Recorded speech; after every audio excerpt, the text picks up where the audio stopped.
জ্বর হলে মানুষের শরীরে তাপমাত্রা বেড়ে যায় কেন? জ্বর হলে মানুষের শরীরের তাপমাত্রা বেড়ে যায় কারণ দেহের প্রতিরক্ষা ব্যবস্থা বা ইমিউনি সিস্টেম সংক্রমণের বিরুদ্ধে লড়াই করার জন্য দেহের তাপমাত্রা ইচ্ছাকৃতভাবে বাড়িয়ে তোলে।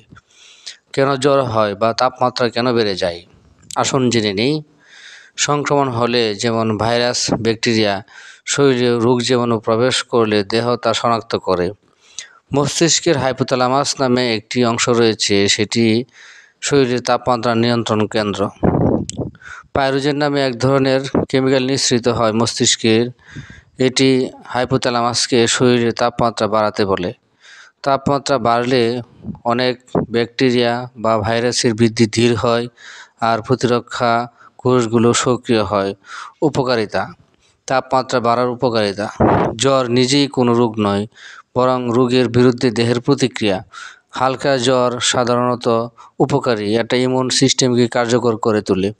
সতর্কতা: 102 থেকে 103 ডিগ্রি ফারেনহাইট এর বেশি হলে চিকিৎসা নেওয়ার প্রয়োজন হতে পারে।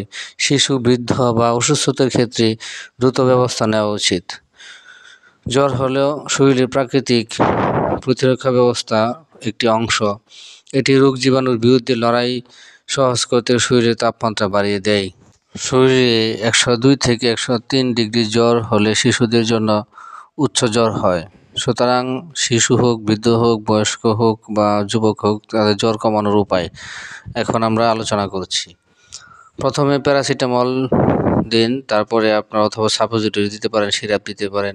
বয়স ও ওজন অনুযায়ী সঠিক ডোজ দিতে হবে। যেমন 12 বছর বয়সী শিশুর জন্য যদি 30 থেকে 40 কেজি হয়, এর মধ্যে 500 মিলিগ্রাম প্যারাসিটামল অথবা সাপোজিটরি দিতে পারেন প্রতি 6 ঘন্টা পর পর। কোনো ডোজে কতটা দিতে হবে তা ডাক্তারের পরামর্শ অনুযায়ী নিয়ে নিন। গায়ে ভেজা তোয়ালে দিয়ে মুছে দিন। হালকা গরম জলে ভিজিয়ে, আমরা তো ঠান্ডা পানি দিই, ঠান্ডা পানি না দিয়ে আপনার হালকা গরম জলে ভিজিয়ে গা, হাত, পা, কপাল মুছে দিতে হবে। তাহলে আপনার জ্বর কমে যাবে। বরফ বা ঠান্ডা পানি ব্যবহার করা যাবে না। মনে রাখবেন, হালকা গরম জলে ভিজিয়ে গা, হাত, পা, কপাল মুছতে থাকুন এবং মুছে দিবেন। একটু পর পর দেখবেন যে তাপমাত্রা কমে গেছে। এতদিন তো আমরা জানতাম যে হালকা ঠান্ডা পানি, টিউবওয়েলের ঠান্ডা পানি হয়তো গায়ে দিলে বা মাথায় দিলে জ্বর কমে যাবে, কিন্তু ধারণাটা ভুল। পাতলা হালকা জামা পরান এবং বাতাস চলাচল সঠিক রাখুন। পর্যাপ্ত পানি পান করান। শরীর যেন ডিহাইড্রেশন না হয়, সেই জন্য পর্যাপ্ত পরিমাণে পানি বা তরল জাতীয় খাবার খাওয়াতে হবে। জ্বরের সময় পরিপূর্ণভাবে বিশ্রামে থাকতে হবে। কখন দ্রুত ডাক্তারের কাছে নিতে হবে? জ্বর 24 ঘন্টার বেশি থাকলে, খিঁচুনি শুরু হলে,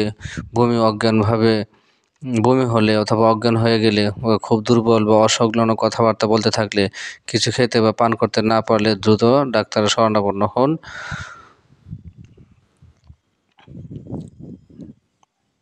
জ্বর নানা কারণেই হতে পারে, যেমন ভাইরাল ফিভার, ইনফেকশন বা অন্য সমস্যা। তাই দ্রুত একজন শিশু বিশেষজ্ঞের পরামর্শ নেওয়া উচিত, বা শিশুদের জ্বর হলে দ্রুত বিশেষজ্ঞের পরামর্শ নেওয়া উচিত। চাইলে কাছে কোনো ডাক্তারের কাছে চলে যেতে পারেন। আচ্ছা, কথা হলো, শরীরে যদি আপনার গরম জলে নেকড়া ভিজিয়ে যদি দিয়ে দেন, তাহলে সমস্যা হবে কিনা? না, হালকা গরম জলে ভিজিয়ে গা, হাত, পা মুছলে কোনো সমস্যা হবে না, বরং এটা জ্বর কমানোর একটি নিরাপদ ও কার্যকর উপায়। কেন এটা কার্যকর? হালকা গরম জলে দিয়ে মুছে দিলে কেন এটা কার্যকর? হালকা গরম পানি লিকওয়ার্ম বা শরীরে যে লোমকূপ রয়েছে সেই ত্বকের তাপমাত্রা হালকা করে গরম করে, ফলে শরীরের ভেতরে তাপ ত্বকের দিকে সরে আসে। মানে আমাদের যে লোমকূপ আছে এটি খুলে যাওয়াতে দ্রুত তাপমাত্রা শরীরে কমে যায়। এর ফলে শরীরের তাপমাত্রা ধীরে ধীরে কমে। কিভাবে করবেন? তোয়ালে বা কাপড় গরম পানিতে ভিজিয়ে চিপে নিয়ে গা, গলা, কপাল, হাত, পা মুছতে হবে। ফ্যান চালু রাখা যাবে, তবে ঠান্ডা বাতাস বা এসি দেওয়া যাবে না। সতর্কতা: খুব ঠান্ডা পানি ব্যবহার করলে শরীরে চমকে যেতে পারে, তাতে জ্বর আরও বেড়ে যেতে পারে, তাই খিঁচুনি হতে পারে, তাই এড়িয়ে চলুন। তবে জ্বর বেশি সময় থাকে, ঘন ঘন উঠে যায়, তাহলে দ্রুত ডাক্তারের পরামর্শ নিন। যদি জ্বর বেশিক্ষণ থাকে বা ঘন ঘন জ্বর ওঠে, দ্রুত ডাক্তারের পরামর্শ নিন।